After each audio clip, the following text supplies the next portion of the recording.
ഇറാനുമായുള്ള നയതന്ത്ര ചർച്ചകൾക്ക് കൂടുതൽ സമയം നൽകാൻ കഴിയില്ലെന്ന് US പ്രസിഡന്റ് ഡൊണാൾഡ് ട്രംപ്. ടെഹ്റാനുമായി വാഷിംഗ്ടൺ സൗഹൃദപരമായ ചർച്ചകൾ നടത്തുന്നുണ്ടെന്നും ട്രംപ് വ്യക്തമാക്കി. പ്രശ്നപരിഹാരത്തിന് വാഷിംഗ്ടൺ പാടുപെടുകയാണെന്നും ഇറാൻ പറഞ്ഞു. അതേസമയം ഇറാഖിലെ എർബിലിലുള്ള US കോൺസുലേറ്റിന് സമീപം 7 തവണ സ്ഫോടനമുണ്ടായതായും റിപ്പോർട്ട്. വിവരങ്ങളുമായി വിസ്മയ പ്രകാശ് ചേരുന്നുണ്ട്. വിസ്മയ, എന്തായാലും ട്രംപ് വീണ്ടും ഉറപ്പിക്കുകയാണ് ഇറാനുമായുള്ള നയതന്ത്ര ചർച്ചകൾക്ക് കൂടുതൽ സമയം നൽകാൻ കഴിയില്ല എന്നാണ് US പ്രസിഡന്റ് ഡൊണാൾഡ് ട്രംപ് പറയുന്നത്. വിശദാംശങ്ങൾ എങ്ങനെയാണ്? അരുണിമ, ഇറാനും അമേരിക്കയുമായുള്ള യുദ്ധത്തിൽ ഇവിടെ ചർച്ച നടന്നുകൊണ്ടിരിക്കുമ്പോഴാണ് ഇപ്പോൾ ട്രംപിൻ്റെ ഒരു പ്രസ്താവന വന്നിരിക്കുന്നത്. അതായത് കൂടുതൽ ചർച്ചകൾക്ക് സമയം നൽകാനാകില്ല എന്നുള്ളൊരു കാര്യമാണ് ട്രംപ് വ്യക്തമാക്കിയിരിക്കുന്നത്. അതുപോലെ തന്നെ അദ്ദേഹം മറ്റൊരു കാര്യം കൂടെ പറഞ്ഞു. അതായത് ടെഹ്റാനും വാഷിംഗ്ടണുമായി ചർച്ച നടക്കുന്നുണ്ടെന്നുള്ളൊരു കാര്യം. എന്തായാലും നമുക്കറിയാവുന്നതുപോലെ തന്നെ യുദ്ധം തുടങ്ങിയ സമയം മുതൽ തന്നെ ഇത്തരത്തിൽ സമാധാന ചർച്ചകൾ, നയതന്ത്ര ചർച്ചകൾ നടന്നുകൊണ്ടിരിക്കുന്നുണ്ടായിരുന്നു. അത് പല രാജ്യങ്ങളിലായി പാകിസ്ഥാനും ഖത്തർ, ഒമാൻ തുടങ്ങിയ രാജ്യങ്ങളായിരുന്നു അതിന് മധ്യസ്ഥ വഹിച്ചിട്ടുണ്ടായിരുന്നത്. ഈ ഒരു ആക്രമണം, അതായത് 13 ദിവസം തുടർന്നുകൊണ്ടിരുന്ന ആക്രമണം ട്രംപ് നിർത്തിയതും ഈ ഒരു ഒമാൻ ടെഹ്റാനുമായുള്ള ചർച്ചയ്ക്ക് ഒമാൻ പ്രതിനിധി സംഘം എത്തിയതിന് മണിക്കൂറുകൾക്ക് പിന്നാലെയാണ് ഇത്തരത്തിൽ ആ ഒരു ആക്രമണം നിർത്തിവെക്കണം എന്നുള്ളൊരു കാര്യം ട്രംപ് പറഞ്ഞിട്ടുണ്ടായിരുന്നത്. അപ്പോൾ ഈ ഒരു നയതന്ത്ര ചർച്ചകൾ ഇങ്ങനെ നടന്നുകൊണ്ടിരിക്കുകയാണ്. ആ ഒരു സമയത്താണ് ട്രംപ് പറഞ്ഞിരിക്കുന്നത്. അതായത് ചർച്ചകൾക്ക് കൂടുതൽ സമയം നൽകാനാകില്ല, ഇറാനിന് കൂടുതൽ സമയം നൽകാനാകില്ല എന്നുള്ളൊരു കാര്യമാണ് ട്രംപ് വ്യക്തമാക്കിയിരിക്കുന്നത്. അതുപോലെ തന്നെ ചർച്ച പരാജയപ്പെടുകയാണെങ്കിൽ ആക്രമണം അല്ലെങ്കിൽ അതിനൊരു പ്രത്യാഘാതം ഉണ്ടാകുമെന്നുള്ളൊരു കാര്യത്തിലാണ് ട്രംപ് പറഞ്ഞിരിക്കുന്നത്. അതിൽ തന്നെ മറ്റൊരു കാര്യം, ഇറാൻ പ്രതികരണവുമായി വന്നിട്ടുണ്ട്. ഇറാൻ പറഞ്ഞിരിക്കുന്നത് ഈ ഒരു ചർച്ചയ്ക്കായി, സമാധാന ചർച്ചയ്ക്കായി വാഷിംഗ്ടൺ പാടുപെടുകയാണെന്നുള്ളൊരു കാര്യമാണ് ഇറാൻ പറഞ്ഞിരിക്കുന്നത്.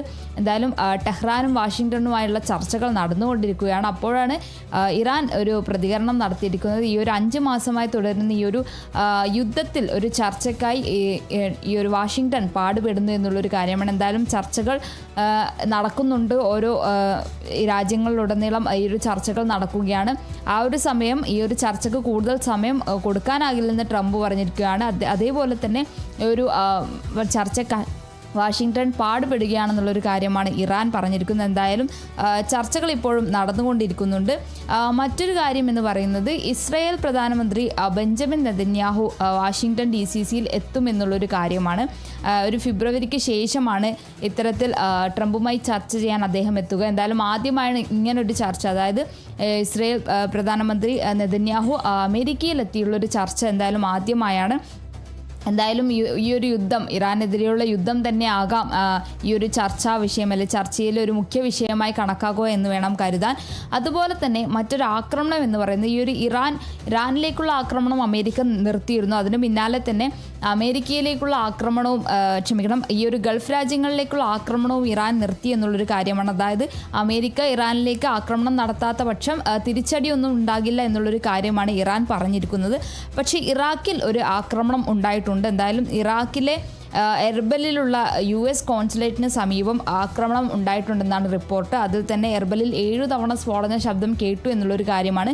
അതിൽ ഇറാഖ് പറയുന്നത് ഇറാൻ ആക്രമിച്ചു എന്നുള്ള രീതിയിലാണ് ഇറാഖ് പറയുന്നത്. എന്തായാലും 4 ഇറാനിയൻ ഡ്രോണുകൾ എർബലിന് സമീപമുള്ള ഗലിഫാൻ, അതുപോലെ തന്നെ സോറൻ മേഖലകളിൽ ആക്രമണം നടത്തിയതായാണ് ഇറാഖിൻ്റെ പോലീസ് വൃത്തങ്ങൾ അറിയിക്കുന്നത്. എന്തായാലും 10ലേറെ US യുദ്ധവിമാനങ്ങളും ഡ്രോണുകളും ഈ ഒരു ആക്രമണത്തെ നേരിടാൻ എത്തിയിട്ടുണ്ടെന്നും ഇറാഖ് പറയുന്നു. ഇറാഖിലെ ഏറ്റവും വലിയ വാതകപ്പാടമായ ഖോർമോറും ആക്രമിക്കപ്പെട്ടതായാണ് വിവരം. എന്തായാലും ഇറാഖിൽ ഇത്തരത്തിലൊരു ആക്രമണം, അതുപോലെ തന്നെ 7 തവണ സ്ഫോടന ശബ്ദം കേട്ടതുമായാണ് റിപ്പോർട്ട്. മറ്റൊരു കാര്യം എന്ന് പറയുന്നത്, ഈ ഒരു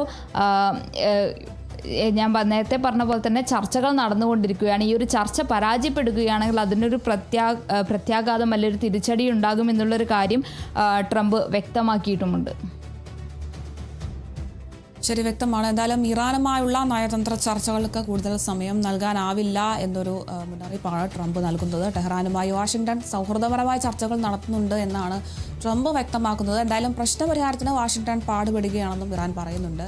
എന്തായാലും ഇറാഖിലെ എർബലുള്ള US കോൺസുലേറ്റിന് സമീപം 7 തവണ സ്ഫോടനം ഉണ്ടായതായൊക്കെ റിപ്പോർട്ടുകളും പുറത്തു വരുന്നുണ്ട്. കൂടുതൽ വിശദാംശങ്ങൾ നൽകിയത് വിസ്മയ പ്രകാശാണ്.